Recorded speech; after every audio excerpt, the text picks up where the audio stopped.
The Vethrani sent 43 warships to the Halcyon summit. We sent me and Dorland Fitch.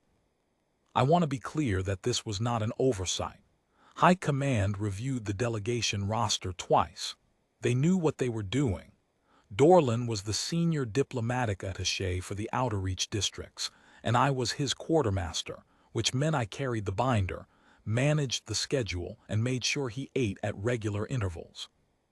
We flew in on a consular courier that the Vethrani pilot assigned to escort us described, over open comms, apparently not caring that we could hear, as a maintenance skiff with delusions. Dorland was asleep for most of the approach. I was eating a flatbread sandwich. The Vethrani Compact's chamber on Halcyon Station was built to impress. Obsidian plating on every surface. 12-meter ceilings lit from somewhere you couldn't quite identify, so the light had no source and cast no shadows. 43 fleet commanders arranged in a half-circle, each in full ceremonial carapace. The Vethrani are armored to begin with, but dress carapace is something else, layered and lacquered and articulated at every joint, with rank filaments trailing from the shoulder plates like polished copper wire. They made a sound when they moved, a low collective clicking, like a building settling. Fleet Admiral Verkthal sat at the center. She was taller than the others, and her carapace had been lacquered in deep blue over the natural amber chitin, which is the Vethrani equivalent of wearing every medal you've ever earned. She had been watching us since we came through the door. Dorland set his satchel on the table. It was a worn canvas satchel. He had owned it for 11 years. It had a broken buckle that he'd replaced with a length of cord, and there was a coffee stain on the front flap that no amount of cleaning had fully addressed. He pulled out his copy of the proposed accords, printed and hand-annotated, because Dorland didn't trust displays in negotiations, said it was too easy to alter text mid-session, and set it on the table. The clicking in the room shifted register slightly. Verkthal's translator spoke for her. The compact extends formal acknowledgement to the human delegation. A pause. We had understood the full human diplomatic corps would attend.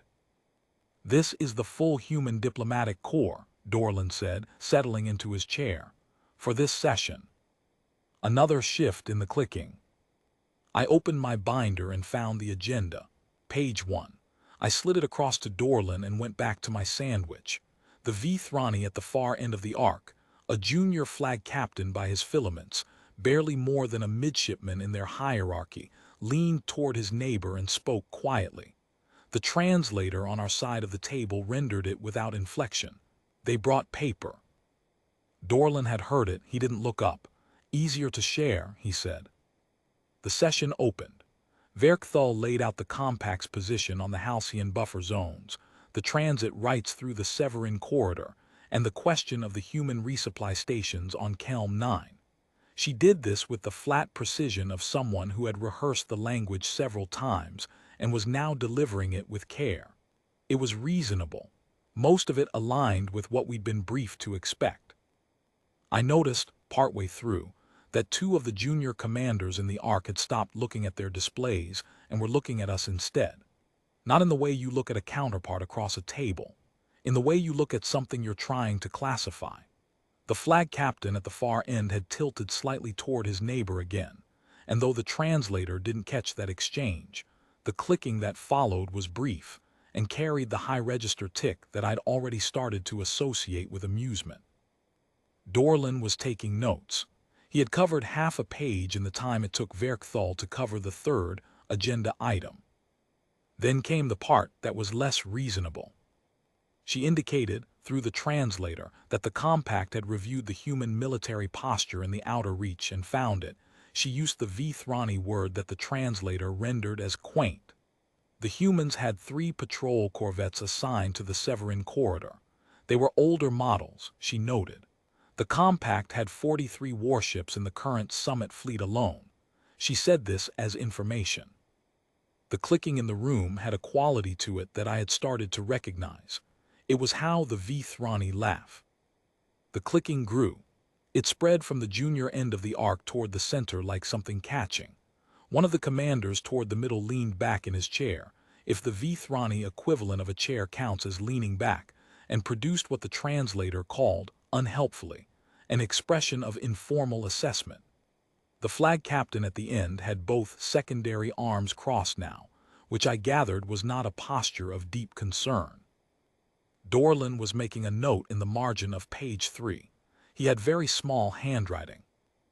"The patrol corvettes are adequate for their purpose," he said, without looking up. "Their purpose being," Verkthal said, "to be present." He turned to page 4. The flag captain at the end of the arc said something. The translator gave it to us as, "One wonders what purpose the delegation itself serves, since it appears to consist of one official and his," a hesitation at the word, which I gathered the translator was softening, assistant. I was on the second half of my sandwich. I did not react. I made a note on the agenda. Dorlin looked up then, not at the flag captain, at Verkthal. "Is there a position paper coming?" he said, "or are we still in the observational portion of the session?" The clicking stopped. It restarted, different register again. It took me a moment to understand that this was a more uncomfortable kind of clicking, the settling before a storm variety. Verkthal had gone very still. She had a personal display at her position, and she was reading something on it. Her posture changed in a way that was difficult to describe. The lacquered carapace doesn't show expression the way a face does, but there's something in the angle of the thorax, the position of the secondary arm joints. She had been reading for 40 seconds, which felt longer than it was. The flag captain began to say something else. She stopped him, a single syllable not translated. She read for another 30 seconds. Then she set the display down, very carefully, the way you set something down when you want to make sure your hands are steady.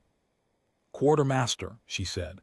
The translator gave the title precisely, without editorial. "Your designation is listed in the session manifest as support staff." "That's correct," I said. "The manifest does not list your service record. Manifests usually don't." She looked at Dorlin. The attaché's file was similarly summarized. Dorlin capped his pen. "We don't circulate the long version. Tends to complicate the seating arrangements." There was a very long pause. 43 armored commanders, and the room had gone quieter than the light source you couldn't find. Verkthal spoke. The translator gave it in a flat voice that did not entirely capture what I suspected was a different register in the original. "The Compact wishes to formally acknowledge that its characterization of the human patrol posture was incomplete, in light of additional context." Dorlin said, "Noted." "We also," another pause, "extend correction of the Compact's earlier framing of the delegation's composition. It was not our intent to suggest that the delegation was insufficient." "It wasn't," Dorlin said. He was on page 6 now. "2 people is plenty for a summit.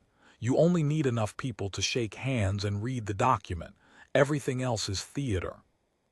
The flag captain, very quietly, asked the commander beside him a question. The translator on our side of the table was still live.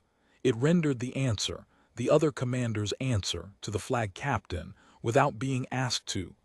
"I think we were just told that our theater is showing." Verkthal heard it too. The clicking that followed was short and had a different quality than any of the earlier variations. I had not heard that one before. I did not ask the translator to classify it. We broke for the midday interval 40 minutes later. The formal accords took another 2 sessions after that, and they were straightforward. The Compact got what they needed on the buffer zones. We got the Kelm 9 resupply rights. Dorlin had the whole thing annotated and initialed before the Vethrani had finished loading their copies. On the way back to the courier, the escort pilot was quiet. He had been quiet since the break. He matched our walking pace, which was unusual. They typically moved faster. At the docking collar, he stopped and said something. The translation came through our earpieces on a half-second delay. "The documents the Admiral retrieved during the session. I was not aware." Dorlin looked at him. Most people aren't. That's generally the idea. The pilot turned and walked back the way he'd come. His filaments were very still. I filed the binder. Dorlin slept on the return leg. I finished the second half of a flatbread sandwich I'd had the foresight to pack. The Compact sent a formal note of good faith 3 days later.